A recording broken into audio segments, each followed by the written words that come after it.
ভাই আমার মাথায় একটা সেই বুদ্ধি হয়েছে ভাই। তোর মাথায় বুদ্ধি হয়েছে, আবার তুই এটা আমার ঘরে কইতাছস? আমি জ্ঞানী মানুষের বুদ্ধি দিতে মানে ভালোবাসি, বুঝছেন? শুনেন ভাই, আপনি এই যে জালটা কেমনে হালাইবেন যাতে বড় বল মাছটা আপনি ধরতে পারেন, এই বুদ্ধিটা আমার মাথায় পড়ছে। ক কি বুদ্ধি?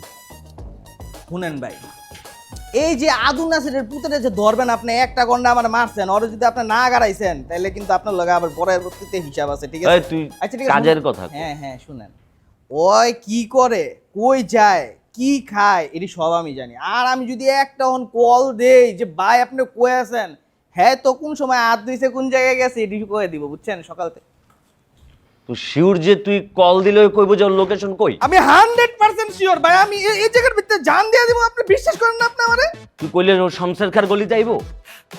ওই জান নামে শুনতে যাইব, আপনি খালি কোন মানে কইতে দেন, আমি একটা ফোন দেই। তাহলে লাগা কল। হ্যাঁ কেমনে লাগা ভাইয়া?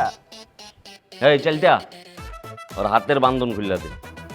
ভাই আমি কই কি, এর বান্ধন না খুইলা এর পকেট দিয়ে ফোনটা লইয়া আমরা ফোন দিই ভাই।